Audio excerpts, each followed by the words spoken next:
Sir बड़ी tension हो रही है सर। टेंशन किस बात की?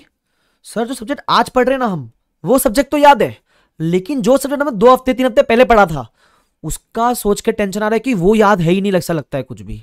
सर एक और टेंशन है, हर सब्जेक्ट के अंदर है ना मैंने 1-2 चैप्टर छोड़ रखे थे, ये सोचकर कि बाद में करूंगा, वो बाद में आया ही नहीं है ना। सर वो 1.5 दिन में कैसे रिवाइज करूंगा सर, उसका भी टेंशन है।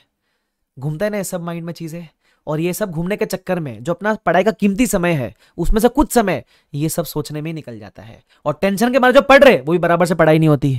तो सर इस वीडियो में तुम्हारा भाई आया है एक प्रॉपर सोल्यूशन के साथ, तुमको अच्छे से गाइड करूंगा, रिलैक्स करूंगा तुमको, और डेफिनेटली तुमको ये हेल्प करेगा ही करेगा। लेकिन उसके पहले सब्सक्राइब तो करना पड़ेगा ना बाबू को, तो पहले करना चैनल को सब्सक्राइब और फटाफट से मेरी सारी बातें सुन लेना, है ना। So welcome to my channel, this is Akash Kandoi and I hope everyone of you is doing absolutely amazing. तो अब मैं आपको एक एक करके सबका सोल्यूशन बताता हूं। सबसे पहली चीज, आप जो कहते हो ना कि सर मैंने इतना जो पढ़ा है आज वो तो याद है, लेकिन जो 2 हफ्ते 3 हफ्ते पहले पढ़ा वो कैसे याद आएगा? भाई ये सबके साथ नॉर्मल है। ये सेम चीज आपने शायद आईपीसीसी में भी एनकाउंटर की थी, है ना, या शायद अगर आप इंटर में भी हो तो आपने फाउंडेशन में भी सेम चीज एनकाउंटर की थी।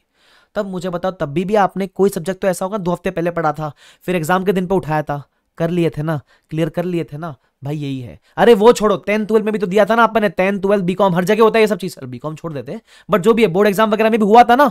तो होता पता है कैसा है, आप जब कुछ चीज पढ़ते हो ना तो आपके सबकॉन्शियस माइंड में वो चीज रहती है। अपने को लगता है कि सब भूल चुके, ठीक है, सब नहीं भूलते हैं, 70-80% 60% चीजें रिकॉल होती है, क्योंकि अभी आप फाइनल स्टेज में हो तो रिकॉल होगा चीजें। तो वो टेंशन मत लो, मैं बता रहा हूं होगा रिकॉल। जब आपको आईपीसीसी में हुआ है, जब आपको फाउंडेशन में हुआ है, जब आपको 10th 12th के बोर्ड्स में हुआ है, तो इसमें क्यों नहीं होगा, है ना। सिलेबस कितना ही बड़ा हो, आपने पढ़ रखा है ना, रिकॉल होगा, तो उसका टेंशन मत लेना, पहली चीज। सेकंड चीज, आपका जो 1.5 डेज का डर है वो नहीं होना चाहिए डेली। क्यों? आपने जब रिवीजन किया है तो आपको पता है ना कि आप इस रिवीजन में से लास्ट डे पे कितना करने वाले हो। जैसे एफआर की बात करूं, एफआर में आपकी हेल्प मैंने कर रखी है ना, एफआर में तो 1.5 दिन में नहीं 5 दिन होते हैं, बता रखा है ना मैंने आपको, जब क्लास में अपन ने डिस्कस किया था बता रखा है ना कौन से एलडीआर क्वेश्चन है, ये करने अपने को, इतने करने, और उतने 5 दिन में आराम से हंसते खेलते होते हैं।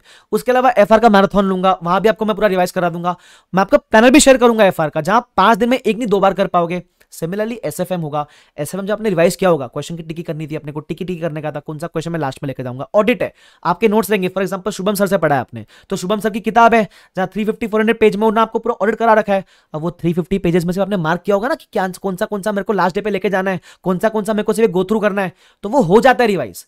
तो 1.5 दिन की जो प्लानिंग है वो आपने रिवीजन में कर ली होगी, अगर नहीं की है तो अभी भी 10-15 दिन है ना, कुछ सब्जेक्ट की कर लेना कि मैं ये कंसेप्ट पढ़ना है, मुझे यहां से इतने इतने क्वेश्चन करने हैं, हो जाएगा, चिंता मत करो, अभी पढ़ा हुआ है ना तो हो जाएगा 1.5 दिन में रिवाइज, तो उसका टेंशन हटा दो। तीसरा चीज, हर सब्जेक्ट में सर मैंने 1-2 चैप्टर छोड़ रखे, उसका मैं क्या करूं? एक बात बताओ, 125 मार्क का पेपर आता है, 100 मार्क का अटेम्प्ट करना होता है, लाना 60 होता है।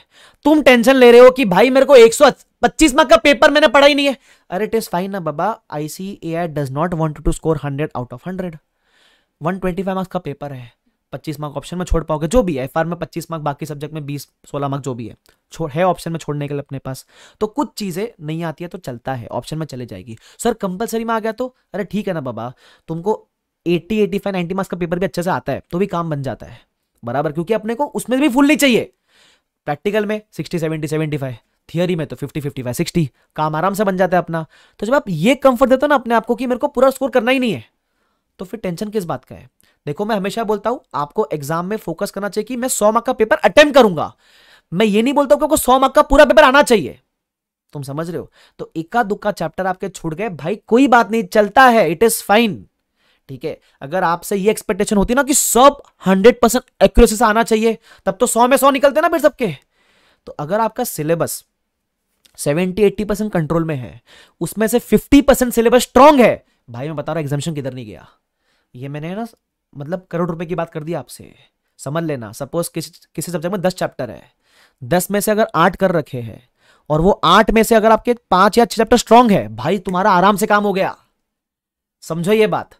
तो ये कंफर्ट जोन देना अपने आप को, ठीक है। तो not required to be 100% accurate in all the chapters. 2-3 छूट गए, ठीक है, किया है तो very good, well and good, कोई बात नहीं, नहीं किया तो ठीक है, कोई नहीं, जितना किया उतना अच्छे से करो, ठीक है। और ये आखिरी के दिनों में ना, मैंने अभी एक रिसेंटली टेलीग्राम पे भी बताया था आपको एक कोड के थ्रू कि भाई देखो पढ़ सब रहे हैं, तो ये क्लियर कौन करेगा? जब 2 लोग की हार्डवर्क सेम लेवल की होती है ना, तो क्लियर वो करता है जो एग्जाम का जो प्रेशर है वो बेटर हैंडल कर पाता है। हैंडल कैसे करेंगे, यही जो मैंने आपको बातें बताई ना, इसको अपने बैक ऑफ द माइंड रखना और दिमाग ठंडा रखना। ठंडा दिमाग अच्छे से काम करेगा, स्थिर दिमाग आपको बेटर रिकॉल करने में हेल्प करेगा और आपकी बेटर एफिशिएंसी लाने में हेल्प करेगा। तो बस ये स्थिर रखना, बाकी सब चंगा है, कोई टेंशन लेने वाली बात नहीं है। आपने मेहनत की है, फल मिलेगा आपको, बस स्ट्रेस मत लेना अपने को। अब बाकी लोगों को हार्डवर्क में तो अपन एट पार हो गए, क्योंकि आखिरी महीने में सब कर रहे हैं मेहनत। अब कहां बीट करना है, स्ट्रेस नहीं लेने में बीट करना है, गेम वहां आ गई है। ठीक है, तो आई होप आप ये चीज इंप्लीमेंट करोगे और डालो कमेंट सेक्शन में। आज के बाद ये सब बातों का टाइम कंजम्पशन करके टाइम वेस्ट नहीं करेंगे। I will not waste my time now, I will focus on my planning और उसको मैं एग्जीक्यूट करने में कोशिश करूंगा।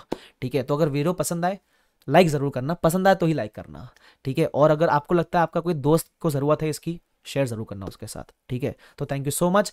डिस्क्रिप्शन बॉक्स में टेलीग्राम चैनल का लिंक डाल रहा हूँ, जहां मैं एफआर को लेकर लास्ट 5 डेज में मैराथन वगैरह लूंगा, वो सबका प्लानर वगैरह शेयर करने वाला हूँ, तो टेलीग्राम ज्वाइन कर लेना। ठीक है, शुक्रिया everyone, thank you so much, best of luck. I दिल से want you guys to work hard, please keep working hard. Bye bye everyone, take care, see you all, bye.